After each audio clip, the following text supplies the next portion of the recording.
معلوم کی اللہ تعالیٰ نے اس آیت مبارکہ میں ایک شخص بنی اسرائیل میں بھتیجا تھا یا بھائی تھا کہ اس نے قتل کیا. قتل کرنے کے بعد قتل اس طرح سے کیا کہ اس کی جو وراثت ہے، جو اس کا مال ہے، اس کی اولاد نہ ہونے کی وجہ سے چاہا کہ یہ سارا مال میرے پاس آ جائے، اس کا حقدار میں بن جاؤں، کوئی اور اس کا حقدار نہ بنے. اور قتل کرنے کے بعد لاش کو راستے میں رکھ کر خود ہی شور بچانے لگا کہ بنا اسے کس نے قتل کیا، کون اس کا قاتل، اسے پکڑا جائے. فقط اس لیے کہ یہ مال میرے ہاتھ آ جائے. لیکن اللہ کا قانون اور اللہ کی گرفت بہت سخت ہے. یاد رکھیں ہمیشہ ہر حال میں اللہ کی گرفت اور اللہ کے قانون سے ڈرتے رہنا چاہیے. جب اللہ کی گرفت آ جایا کرتی ہے تو کوئی نہیں بچا سکتا. اب بنی اسرائیل کے لوگ موسیٰ علیہ السلام کے پاس تشریف لے گئے کہ موسیٰ علیہ السلام آپ رب سے دعا کیجیے کہ کون اس کا قاتل. تو فرمایا موسیٰ علیہ السلام نے رب کی بارگاہ میں دعا کی، حکم ارشاد ہوا کہ گائے کو ذبح کرو اور اس کا گوشت کا ایک ٹکڑا اسے مارو تو گویا کہ یہ زندہ ہو جائے گا اور اپنے قاتل کا پتہ خود ہی یہ بتا دے گا. اب یہ گائے خریدنے کا ارادہ نہ تھا اور ہیلا بہانا تلاش کرنے لگے.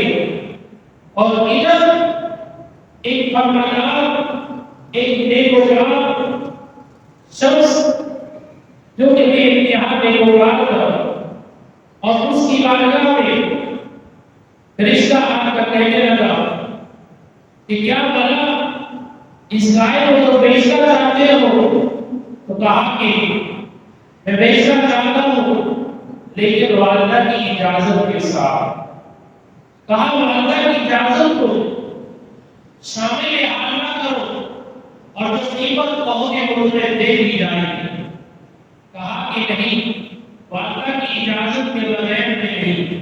اور ایک روایت میں والد کا آتا ہے، ایک میں والدہ کا آتا ہے، دونوں ہم سے آتا ہے کیونکہ دونوں محترم ہیں، دونوں قابل احترام.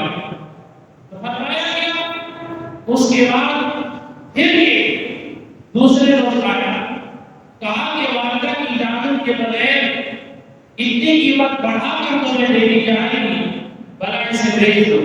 کہا نہیں، والدہ کی اجازت ہوگی تو پھر میں بیچوں. غرض کی پھر بات نہیں بن پائی. ادھر والدہ بڑی نیکوکار، بڑی صاحب بصیرت بھی، تو کہنے لگی کہ بیٹا جب ہم یہ شخص آئے تو اس سے ذرا اتنا پوچھ لینا کہ کیا پتہ ہے ہمارے لیے بیچنا بہتر ہے یا اسے ہمیں رکھ دینا بہتر ہے. یہاں کے بات نکال لے اور یاد رکھے کوئی بھی کام سر انجام دینا چاہے تو دانش مند سے اور اہل علم سے اس کام سے متعلق مشورہ کرنے، مشورے میں انسان کے لیے بھلا ہوا کرتا. تو اب جب والدہ نے بیٹے کو یہ سمجھایا تو بیٹے نے پھر یہی بات ان سے کہی کہ بھلا یہ ہمارے لیے بیچنا بہتر ہے یا اسے رکھ لینا بہتر ہے. تو وہ کوئی انسان نہ تھا بلکہ فرشتہ تھا جو آزمائش کی غرض سے آیا تھا. کہا کہ اسے بھی رکھ لو، اگر بنی اسرائیل کو ضرورت پڑے. اور ادھر بنی اسرائیل تلاش کرتے ہوئے اس خوبصورت گائے کی تلاش میں تھے کہ جو ذہن کو، دل و دماغ کو بہت اچھی لگے، رنگین ہونی چاہیے، خوبصورت ہونی چاہیے اور موٹی تازی ہونی چاہیے. غرضے کے سوالات کرتے رہے اور اللہ کے احکامات پڑھتے رہے یہاں تک کہ اس گائے کی تلاش میں آئے اور وہ جس کا حکم تھا وہ گائے لے لے. کہا گیا کہ گائے تو بہت مہنگی ہے. موسیٰ علیہ السلام کے پاس آئے.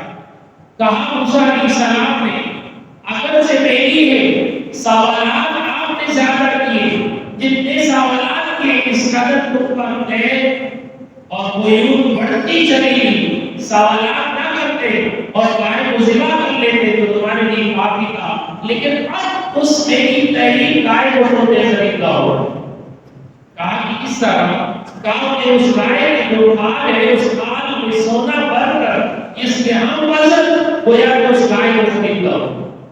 اللہ اکبر، تو گائے خرید لی۔ اس قدر اللہ تعالیٰ نے اس بچے کو، اس کی ماں کو اللہ تعالیٰ نے فائدہ دیا۔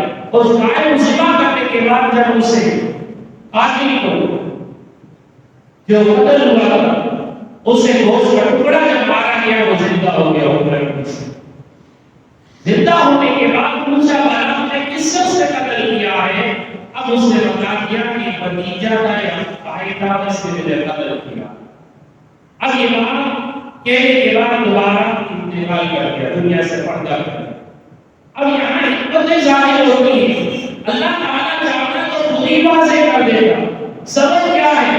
فرمایا سبب یہ ہے کہ اللہ تبارک و تعالیٰ موسیٰ علیہ السلام کے ذریعے رب کی بارگاہ میں آپ کی دعا کو اللہ نے قبولیت میں شرط کر دیا کہ اللہ کے انبیاء علیہ السلام جب رب کی بارگاہ میں دستاراز کر لیتے اللہ ان کی بات کو نظر نہیں پڑتا۔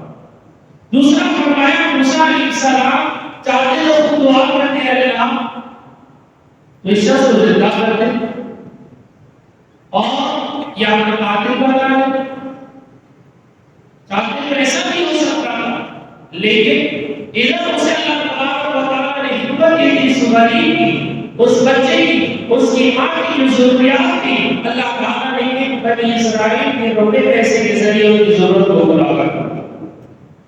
تو اللہ کی کسی عمل میں حکمت سے خالی نہیں ہوا کرتا، اللہ کا کلام ہر عمل ہر حکم حکمت سے مبرہ ہوا کرتا ہے۔ ادھر پھر فرمایا گیا کہ جب تم اس طرح کا تمہارے درمیان اس طرح کا کوئی بات کوئی عمل ہو جائے تو پردہ رب سے ڈرو، رب کی بارگاہ میں کھڑے ہونے سے ڈرو۔ اس سے قبل حضرت موسیٰ علیہ السلام جب کوہ طور پر تشریف لے گئے تو بنی اسرائیل کے لوگ جو آپ کے ساتھ تھے تو عرض کرنے لگے کہ آپ نے رب تعالیٰ سے ہم کلام ہوئے، ہم نے تو آپ کے رب کو نہیں دیکھا ہے، آپ رب کی بارگاہ میں دعا کریں تاکہ آپ کے رب کو دیکھ لیں۔ اللہ تبارک و تعالیٰ کو ان بنی اسرائیل کا یہ عمل ناگوار ہوا، اللہ تعالیٰ کی جانب خودوں کا سب کے ساتھ 70 بنی اسرائیل ہلاک ہو۔ حضرت موسیٰ علیہ السلام کو فکر لائی ہوئی کہ باپ پردگار جب میں واپس کوئی دور سے اپنی قوم میں تشریف لے جاؤں گا تو میری قوم کی کہے گی کہ بلا آپ کے ساتھ لوگ گے انہیں کیوں کر آپ نے ہلاک کیا؟ اب آپ نے اپنی بارگاہ میں دستاراز کی، اے اللہ کے لیے زندہ فرما دیا۔ اللہ تعالیٰ نے آپ کی دعا کو سر قوم میں ادا کیا اور 70 افراد کو زندہ کیا۔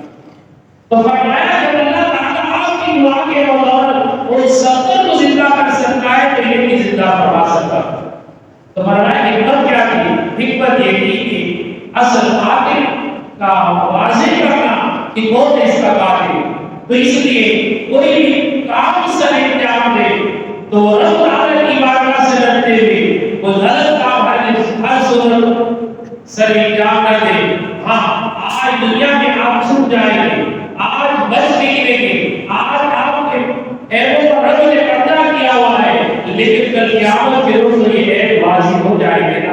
اس لیے فرمایا اس دن کے قائم ہونے کے لیے اس سے قبل ڈرو اور نیکی اور برائی سے اپنے کو وابستہ رکھو۔ اس لیے فرمایا حقوق اللہ اور حقوق العباد کا رعایت کرو۔ رب کی بارگاہ میں دعا ہے اللہ تعالیٰ ہمیں عمل کی توفیق